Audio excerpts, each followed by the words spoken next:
جد الحسن والحسين مولانا ومولاي الثقلين أبي القاسم محمد. اللهم صل على محمد وعلى محمد وعلى أهل بيته الطيبين الطاهرين المعصومين المنتجبين المنتخبين المظلومين الذين أذهب الله عنهم الرجس وطهرهم تطهيرا.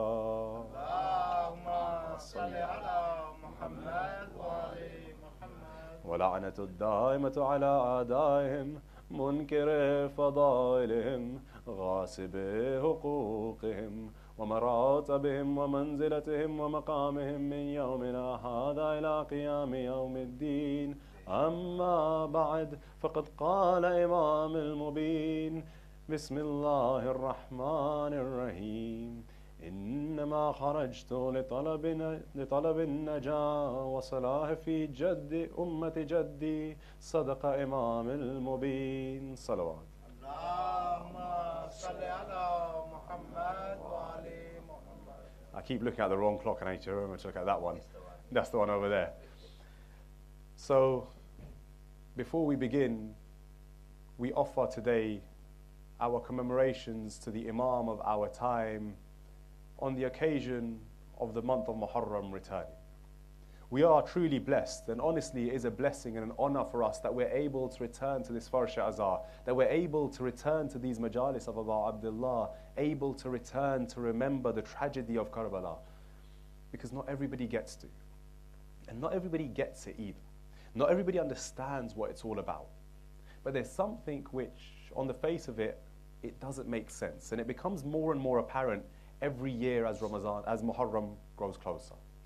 It becomes more and more apparent as this holy month draws closer every year, particularly on the 1st of Muharram or the day before the 1st of Muharram, the eve of the 1st of Muharram, when you see the flag changing ceremony in Karbala. When you see things change, for myself for instance, now or as of yesterday, as soon as I open my phone, I can tell Muharram has arrived. Every Insta story, every post, every TikTok, every reel, everything is about Karbala. All of a sudden, it's completely changed. And now, it begs the question. There's something about it that doesn't make sense. And that is the repetition of it all. That is the fact that when Muharram comes around again, I look forward to it. I do, genuinely. And many others will feel this sentiment as well. Those of you who are younger, it might not have clicked for you yet, but you get to a point where, honestly, you look forward to Muharram.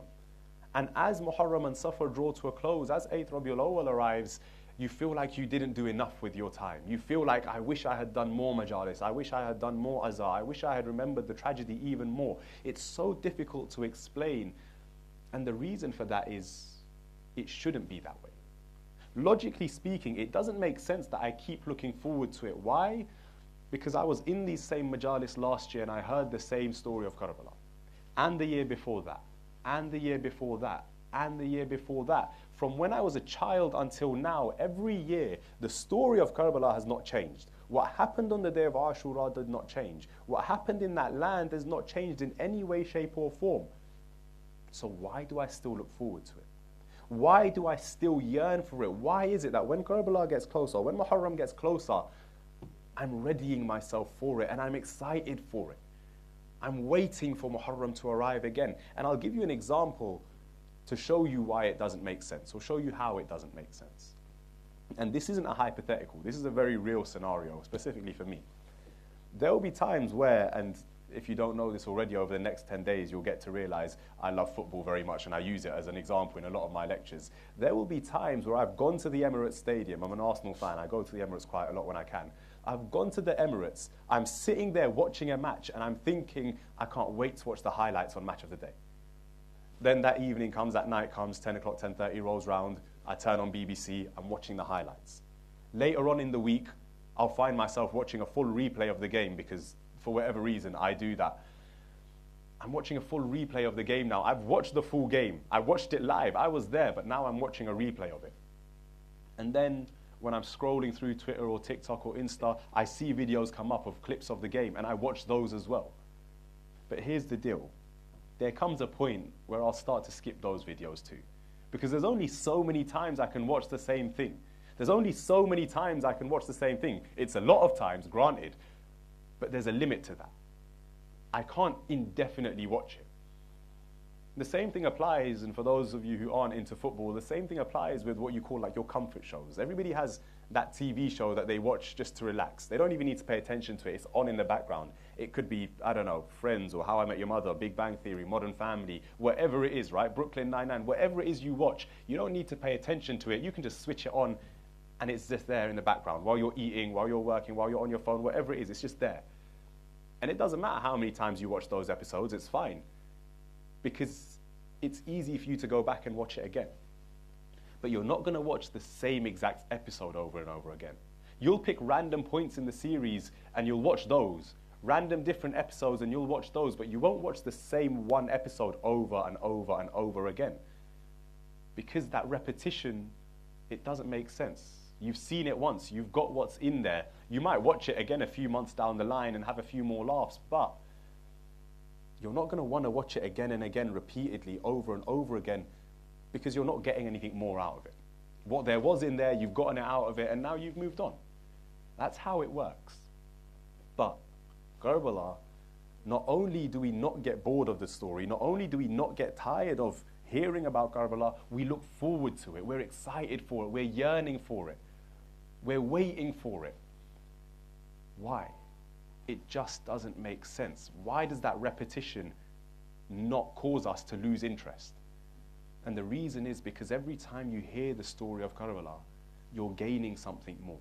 You haven't yet gotten out of Karbala everything that it has to offer. Every year where you come to this Farsh Azhar, every year where you come to these lectures, every year where you come to these majalis, you're gaining something new and something more. Sometimes you'll be able to see it right in front of your eyes. You'll be able to tell, I've changed. You'll be able to recognize, you know what?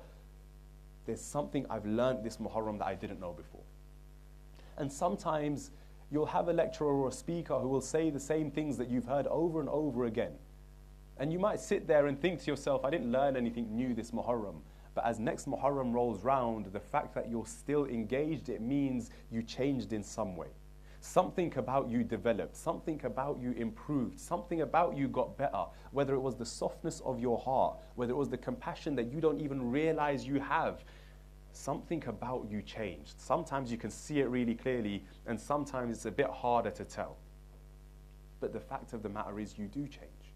Consistently. Muharram is there for us to improve.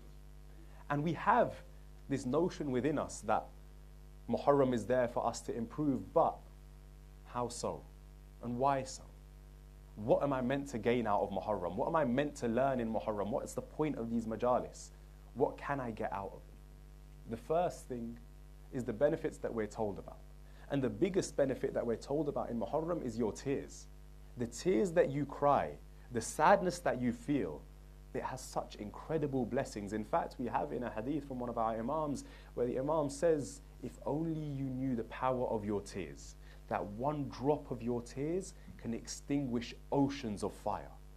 These tears, we're told, are the reason for our salvation.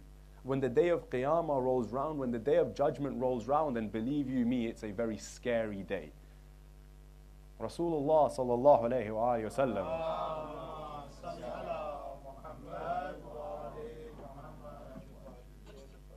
we have occasions in his life where we see his conversations with the angel of death. And he's perfectly comfortable. He's perfectly happy. He's perfectly relaxed with the angel of death. There's one point in his life where he sees an angel come down from the sky, and now Rasulullah begins to become worried. He's visibly afraid in that moment. Quite literally scared in that moment. And when he's asked, Ya Rasulullah, what scared you? What's gotten you so shaken? What's worried you so much? He says that this angel that has just come down from the heavens is only meant to come down at the time of Qiyamah. Believe me, Qiyamah is very scary. I'm not going to be going into it in this lecture series, but it is a very scary time. The Holy Prophet of Allah, what does he have to be afraid of? He's protected from all impurity. It's said there in the Quran He's protected from all sin. He does not commit any sin, does not commit any mistake. He is guaranteed heaven, and even he's afraid of Qiyamah. Qiyamah is scary. But on the day of judgment, these tears will become a reason why Qiyamah becomes easier for you. On the day of judgment, your tears will become a reason why you make it into heaven. This is the value of your tears. But see, where do we understand the value of these tears from? The first place where we recognize the importance and the value of these tears is when? I take you back to the early days of the month of Sha'ban, the 3rd of Sha'ban to be precise. In the house of Sayyidah Zahra, everybody is smiling, everybody is happy. The Holy Prophet himself has come to the house of Sayyidah Zahra, beaming smile on his face. Imam Ali alayhi salam, filled with pride. Imam Hassan Mushtaba, a young boy, but he has a massive grin on his face, so happy. Why? Because a new son has been born in the house of Ali and Zahra, salamullahi alayha. A new son has been born, and that son, Imam Hussein ibn Ali, is brought forward to Rasulullah by Bibi Fatima herself. And Rasulullah, he takes Imam Hussein in his arms. He smiles, he looks at this young boy, but he begins to cry. Bibi Fatima asks him, Ya Rasulullah, why are you crying? This is meant to be a happy occasion. What are these tears for? Rasulullah tells her, Zahra, I've just been informed by Angel Jibreel of what will happen to your child. He tells Bibi Fatima the whole story of Karbala. What will happen to Imam Hussein? Sayyidah Zahra, she looks at her father, wondering, how is this possible? But Ya Rasulullah, will you not be there to protect him? No, Zahra, I will not. Well, if you are not there, then how can Ali let anything happen to his prince like that?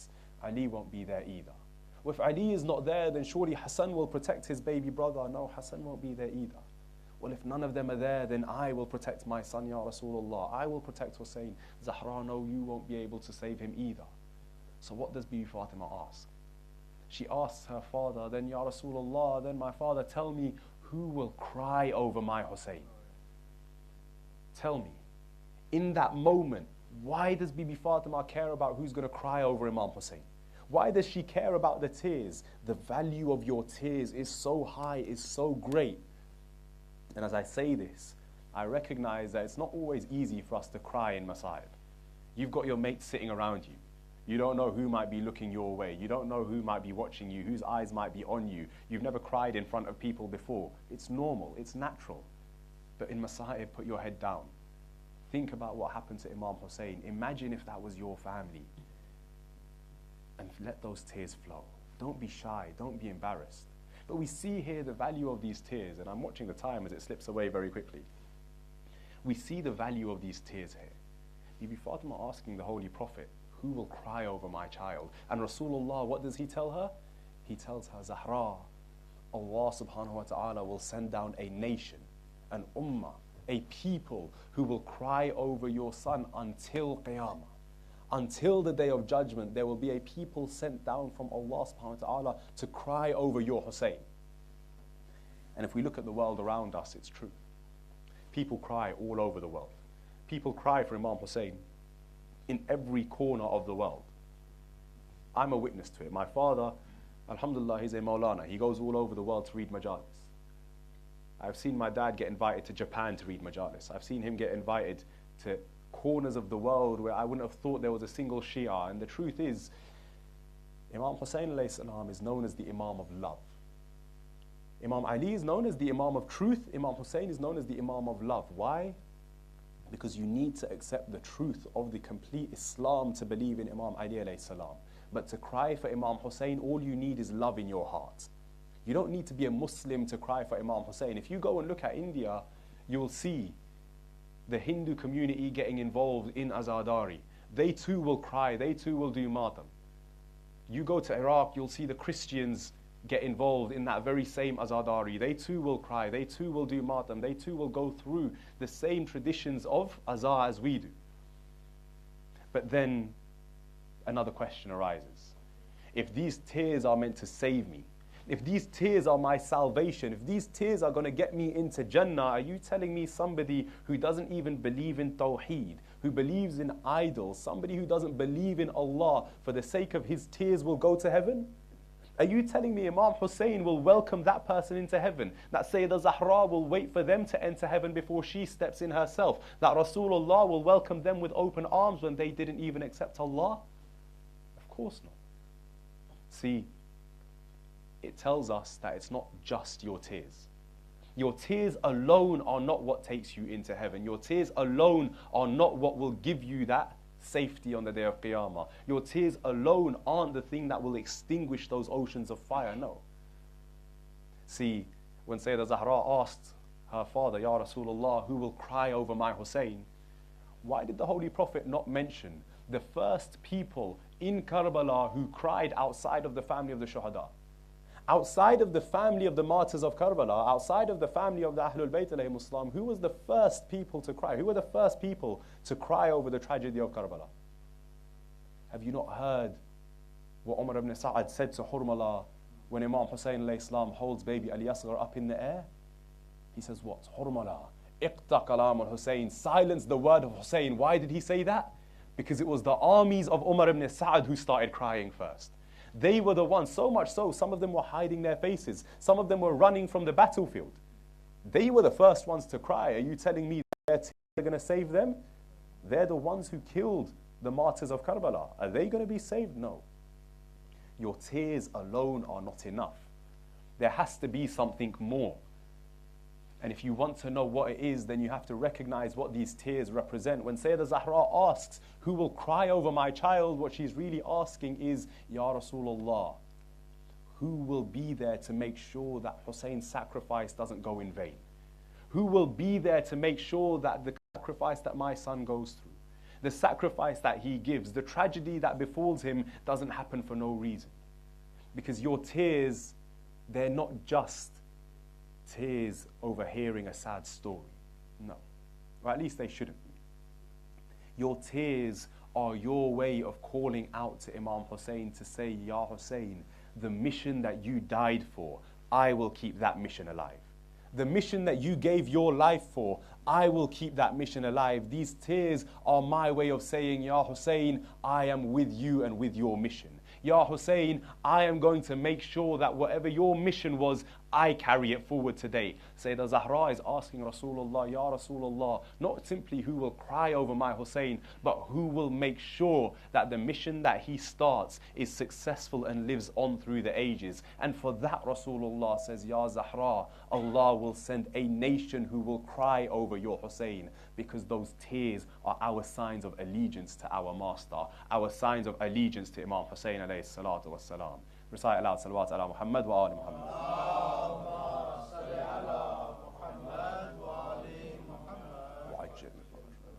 And bearing an eye on the time, if we want to understand what that mission is that we're pledging allegiance to, it's really not a secret. It's really not difficult to find what it is that the mission of Imam Hussein alayhi salam was. Certain things in Islam, they're kept quite secret from us. Certain things in Islam, they're either made quite ambiguous, quite vague, so we don't know the exact meaning, or they're just completely hidden from us. There's certain secrets. But the mission of Karbala is not one of them. If you want to know the mission of Imam Hussein alayhi salam, just go and look at the letter that he writes to his cousin Hazrat Muhammad Hanafiya. And this letter, it becomes the final will of Imam Hussein alayhi salam. In it, he says very, very clearly why he is going to Karbala, or why he has left Medina at the very least. In the letter, he says, and it's the hadith that I recited right at the start in the khutbah, where Imam Hussein says, Bismillah ar-Rahman ar-Rahim, Innama kharajtu li talabin najah. We have left for the seeking of safety, or to save who? Ummat Jaddi, the nation of my grandfather. But that's not all he says. لِطَلَبِ النَّجَاةِ وَصَلَاحِ فِي أُمَّةِ جَدِّي. And the betterment, the improvement, the teaching. Unfortunately, amongst our Azadar community, amongst our community of those who remember and commemorate Imam Hussein alayhi salam, there is a contingent, there is a group, for whatever reason, they believe that the Majlis of Imam Hussein alayhi salam should be purely faza'il and masa'ib. You should not be doing anything that is islah. Islah is something that betters you. It's teaching, it's education. There's a contingent who believe that there's no place for that in Muharram. Muharram is purely faza'il and masa'ib. But I'll tell you one thing. Listen to your faza'il in Muharram. Listen to the masa'ib in Muharram. Fada'il is the virtues and masa'ib is the tragedies. Listen to the virtues and the tragedies in Muharram. Absolutely. And when you do hear the virtues, you should beam with pride and happiness. The wah, the subhanallah, the beshak, that should flow from your mouth, that should erupt from your mouth anyway, because you're happy to hear the fada'il of the Ahlul Bayt alayhimus salam. That should be the case. And you should hear fada'il in Muharram, absolutely. Masa'ib, of course. Muharram is a month of azar. You hear the masa'ib, you hear the tragedy. But if all you get from the story of Khaybar is that Imam Ali was strong, Baba, a 5-year-old could have told you that. It doesn't take a mu'min to tell you that Khaybar shows Imam Ali was strong. It doesn't take a mu'min to tell you that what happened in Karbala was sad. No. You being happy over the fada'il or impressed over the fada'il, sad over the masa'ib, it means nothing unless you have ma'rifah of who these people are. If you don't recognize who they were, if you don't learn from those faza'il, if you don't learn from those masa'ib, then you have wasted the faza'il and masa'ib on yourself. Allah subhanahu wa ta'ala in the Holy Quran, there's 2 verses which stand out very importantly. One is Bismillah ar-Rahman ar-Rahim. It's a very famous verse. Bismillah ar-Rahman ar-Rahim. أَفَمَنْ كَانَ مُؤْمِنًا كَمَنْ كَانَ فَاسِقًا لَا يَسْتَوُونَ. Can a believer be the same as a disbeliever? No, they are not equal. If I listen to the faza'il of Amir al-Mu'mineen or Sayyid al-Shuhada and my reaction is the same as somebody who didn't believe in them, then I cannot say that I am greater than them. Allah subhanahu wa ta'ala is telling me a believer is greater. So if I want to be a true believer, I have to go deeper. I have to learn from those faza'il. The second verse that I want to focus on here is what? Bismillah ar-Rahman ar-Rahim. قُلْ هَلْ يَسْتَوِي الَّذِينَ يَعْلَمُونَ وَالَّذِينَ لَا يَعْلَمُونَ. Is the one who is intelligent the same as the one who's not intelligent? No, of course not. Intelligence raises you up in the eyes of Allah subhanahu wa ta'ala. When I look at the fada'il, when I look at the masa'ib, I have to look into them and try and find what is the greater lesson here? What is the greater meaning here? Khaybar means Imam Ali was strong. Great. Anybody could have told me that. What more does Khaybar tell me? Khaybar tells me the connection between Rasulullah and Imam Ali. Khaybar tells me how important Rasulullah's belief in Allah subhanahu wa ta'ala was. If you go and look at the story of Khaybar, you'll also see the story of Hazrat Ja'far at-Tayyar. What can you learn about Hazrat Ja'far at-Tayyar? What can you learn about his mission? What he did? What happened in Khaybar? When you go and look at the faza'il, there's so much more than my Mawla was strong or my Mawla was smart. There are lessons for every single day of our lives, and if we don't take those lessons, then we're wasting the fadail of the Ahlul Bayt alayhimus salam.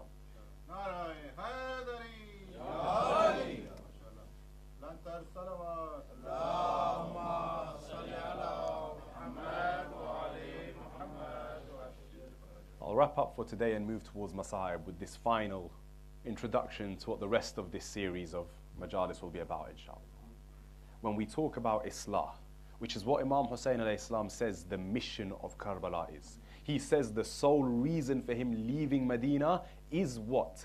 To save the nation of Rasulullah and bring about reform in society, this Islah, this development, this betterment. How do you reform society? How do you change society? There's certain aspects that you have to break it down into. The first is yourself as an individual. You have to reform yourself. If I want to change the world, I have to make sure that I'm improving myself. If I want to improve the society around me, I have to improve myself first. Second, I have to improve the individuals around me. If I want to change society, I first improve myself, develop myself, then I develop the individuals around me. Third, I develop my community as a whole. My community, it has the individuals, and then you have the whole community as one big unit. I have to then develop the community as a unit. Fourth, I develop the communities that I'm not a part of. Different communities, reach out to different communities, reach out to those who are not familiar with the developments and improvements that I want to bring about in society. Reach out to them. This is how you change a society. Step by step, slowly, slow. You don't wake up one day and change the world. You go slowly. You start small. And those small little differences, they stack up, they add up. Have you ever looked at your bank balance and thought, there's no way I spent that much? And then you go through it and it's Tesco's £3, Sainsbury's £4. It's all these little ones, right? And when you look at it, you realize you're looking for one that wasn't you. Maybe somebody else is spending on my card, but it's not, it's you. It's all those tiny little transactions that you made that all of a sudden have built up. And you're looking at your bank balance and going, that can't be right. See, all the little changes you make, the little differences you make, they stack up in the same way. They add up in the same way. They make a big difference if you keep consistently doing those small things. Inshallah, over this series, we're going to be looking at how to improve myself. We're going to be looking at the first step in that reform of society. How do I change myself? How do I improve myself? And how do I make myself the best person I can be? And inshallah, over the course of these 10 days, we will reach a point of islah, a point of betterment and improvement amongst each and every one of us. And we will do so through these tears, through this azar, because there's such beauty in it. In this tragedy, there is such incredible beauty. And if you want to recognize the heights that this tragedy can take you to, the heights that your tears can take you to, take heed and pay attention to this one small story. It is the story of an old lady and her young son. They live together with nobody else around them. They don't interact much with others. They don't have any friends or anyone as such. It's just this lady and her son. Over the years, every year, they hold majalis for Aba Abdullah for the first 10 days of Muharram. The lady and her son together, and they call all the people in the community, in the town. They all come and they have an Ashra, 10 days of majalis for Imam Hussein alayhi salam. One year, the son passes away. The lady now, distraught at losing her son, she feels true pain. She becomes old and frail and weak, as parents do when they lose a child. And as Muharram draws closer, this frailty, this weakness, it starts to dawn on her more and more. She feels it more and more, especially as she tries to prepare for those 10 days of majalis that she does every year. She's trying and she's trying, but she simply cannot do it alone. Her son used to help her. She has nobody else to help her. But now her son isn't there. She's grown older, weaker. She can't do it. The nights before Muharram arrives, she raises her hands in dua, distraught. She looks up to Allah Azza wa Jalla. She says, Ya Allah, bear witness that I tried this year. I did. I wanted to hold majalis and I did try, but alone I cannot do it. My son is not there to help me. I have nobody else. So this year, forgive me, but I'm unable to hold these majalis. A short time passes by, a few hours or so. She hears a knock at her door. There's a lady standing in front of her saying, I hear that you hold majalis for Hussein every year in your house. I was told that this is the house where majalis are held. The woman in the house, she says, unfortunately, this year I'm unable to. This year I can't hold majalis. I'm all alone. She tells her how her son would help her, and now her son has passed away. The lady at the door and the lady in the house, they stand there talking. When the lady at the door says, look, you want to hold majalis, don't you? The woman says, of course. It is all I want to do, but I can't. The lady at the door says, I want to attend majalis. So why don't we band together and we'll make these majalis happen between us? Very quickly, they get together. They lay the black cloths, the black chadars. They invite the people of the town. They begin cooking and preparing food. They get a speaker ready. And as all of this is done, the majalis begin. First of Muharram, second, third, fourth, fifth. The nights of Muharram go on. And the lady whose house it is, the host of the Majlis, she says, I noticed something very odd about this guest of mine, this woman who came to me on the night before Muharram. She says, every day before the Majlis begins, she goes and she stands at the door and she welcomes each woman into my house as though it's her own house. Every day, once the Majlis is over, she thanks each and every person coming as though it was her who held the Majlis. When it's my house, I was the host of this Majlis. She says that happened for 9 days straight. The 9th of Muharram, the Majlis happens, the Majlis is over, and now this woman comes to the host and she says to her, thank you so much. I was able to do 9 days of Majalis with you, but now if you'll allow me, I must leave. The lady in the house, the host, she becomes confused. She says, what do you mean you must leave? Tomorrow is Ashura, tomorrow's the day we have been building up towards. How can you leave now? But this lady keeps repeating the same thing. She says, forgive me, but I must leave. I have very far to travel. I have very far to go. She says again and again, please, will you stay? Tomorrow is Ashura. Everything we have been building up to, tomorrow is Ashura. How can you leave before the 10th? The woman, she won't be convinced. The host thanks the lady. She bids her farewell. The woman goes off on her way. The day of Ashura comes, it passes. On the 11th of Muharram, that old lady, she thinks to herself, let me go to my son's grave. Let me go and visit my son's grave. I'll sit beside his grave and I'll tell him how I didn't think we would be able to hold Majalis. I'll tell him how hopeless I'd gotten to the point where I asked Allah for forgiveness that I would not be able to. And I'll tell him how this lady came. I'll tell him how we were able to have Majalis. I'll tell him what a success the Majalis were. So she gets ready and she leaves her house on the way to the graveyard. As she reaches the graveyard, she sees something odd. She sees somebody sat at her son's grave crying. Somebody's crying at her son's grave. She walks over, she sees it's a lady. She calls out to her, she says, excuse me, but I think you have the wrong grave. I think you have come to the wrong place. Why? Because nobody comes to my son's grave. This is my son's grave. There is nobody who ever visits him. In that moment, the lady on the grave, she turns around and looks up at this old lady. She says, for 10 days you cried over my Hussein. Does Zahra not have the chance to cry over yours for just one day? For 10 days you cried over my son. Can I not cry over yours for just one day? This is the value of the tears that we cry in Muharram. I take you to the moment it all began. That fateful day in Medina, where in the middle of the night a summons is called for Mawla Hussein to go to the palace of the governor. As with everything, he informs his sister Zainab. Sayyidah Zainab, she rushes her way to the house of Abu Abdullah. She enters the house. Hussein will not be convinced to stop. He will go to the palace of the governor. But Sayyidah Zainab, she feels worried. She knows something is wrong. She knows that there is no good reason for him to be called in the middle of the night, in the darkness of the night. So what does she do? Sayyidah Zainab calls Abu al-Fadl Abbas. She says, Abbas, go and get all the boys of the family, all the men of the family. Don't let my Hussein go alone to the palace of the governor. Abu Abdullah, alongside these guards of the Banu Hashim, he travels to the palace of the governor. As they get to the door, Abbas stands alongside Hussein like a shadow. Hussein turns to his brother. He says, Abbas, you stay here. I will go in myself. Abbas says, my master, forgive me, but your sister told me I must protect you no matter what. Hussein says, Abbas, Hussein can protect himself, but if it gives you ease, if it puts your heart at ease, then just know this much. If you hear me raise my voice, then assume Hussein is in danger. Then you can enter the palace. Then you can come in and protect me. Abu Abdullah enters the palace.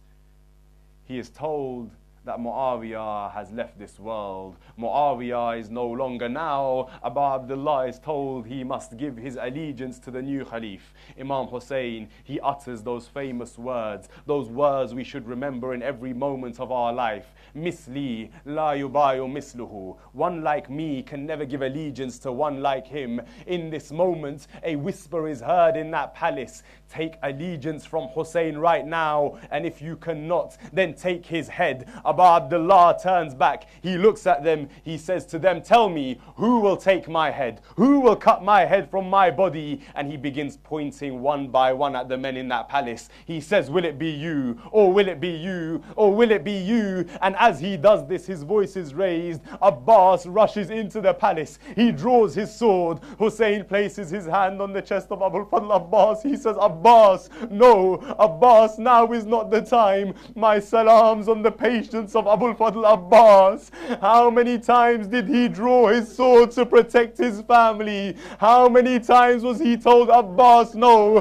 When Ali was struck in Kufa, Abbas draws his sword. Ali says no, Abbas no. When Hussein reaches the palace, Abbas draws his sword. Hussein says no. When Hussein raises his voice, Abbas rushes in. Hussein says no. The 2nd of Muharram, they rip the tents up from beside the Furat. Abbas draws his sword. Zainab says no. When the 10th of Muharram arrives, Abbas looks at the bodies on the battlefield. He turns to his master. He draws his sword. Hussein says, Abbas, no. My salams on the patience of Abu al-Fadl Abbas. Hussein says, Abbas, no. Now is not the time for battle. They return home. Hussein tells everybody to begin packing. Everybody gets ready. That night, my Mawla Hussein was in so much discomfort, so much pain. You often hear that night Abu Abdullah went to the grave of Rasulullah. But what often you will not be told, which shows how much pain my Mawla was in, was that he didn't just go to the grave of Rasulullah that night. It is said in that one night, he went to the grave, returned home, then went back again, returned again. 3 times in one night, Hussein goes to the grave of Rasulullah. The 3rd time he goes, he sits down beside the grave, places both hands on the grave of Rasulullah. The tears begin to flow from the eyes of Hussein. At one point, Abu Abdullah, he falls unconscious. My Mawla Hussein, as he falls unconscious, he sees his grandfather in his dream. Rasulullah, he takes Hussein in his arms the way a parent holds their child. Hussein begins to cry. Rasulullah begins to cry. The tears drop from the cheeks of Rasulullah onto the face of Hussein. Hussein says to his grandfather, Ya Rasulullah, take me with you. Ya Rasulullah, call me back to you. Rasulullah, he looks at his grandson. He says, soon, my child, my Hussein, the time is near. You will be reunited with me. You will be with me very soon. It is said that when my Mawla Hussein awakens, when he regains consciousness, he turns around.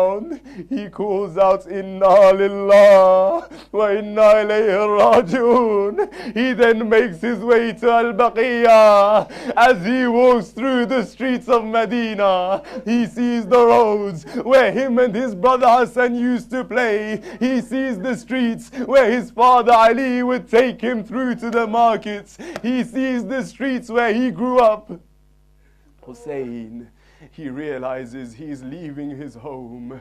In this moment, it is said, it is written that when Abu Abdullah went to the grave of Rasulullah, he walked like a man with purpose. His feet were steady. He stood upright. But as he leaves the grave of Rasulullah to go to the grave of Hassan-i-Mujtaba, it is said he stumbles and he runs. He rushes and he falls. He gets to the grave of Hassan. I don't have time, but there's one line of Masahib I wish to recite. He bids farewell. Everybody gets ready. It is said now, the narrators narrate, we saw one by one the women would come out and they would be helped into the horses, onto their camels. It is said at one point, as a woman emerged, Qasim ibn Hassan rushed forward. He placed his knee on the ground. He helps the woman into the caravan. The narrator asked, who was this? He was told, this is Bibi Farwa. This is the mother of Qasim.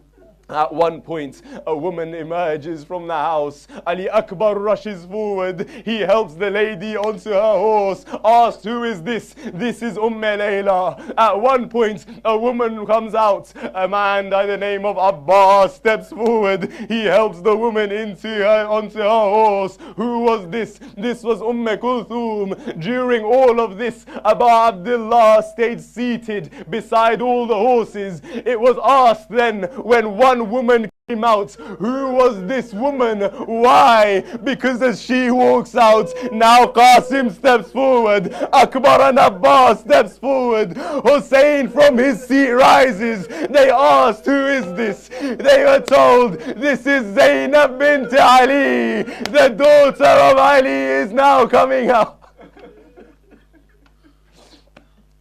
Everybody mounts the horses, they are ready to leave. I am finishing my masahib here. They are ready to leave. Abu Abdullah is approached by Abu al-Fadl Abbas. Hazrat Abbas says to Imam Hussein, if you would you step off your horse for a moment? The remaining women of the Banu Hashim, the remaining women of Medina, they have asked that you step off and come and speak to them for a moment. Imam Hussein, he comes off of his horse. He goes back into the house. The women are all gathered, the women of Medina. They say to Abu Abdullah, look, we won't stop you from going. We won't ask you to stay. We won't even ask you to leave behind Zainab and Kulthum. But Ya Abu Abdullah, understand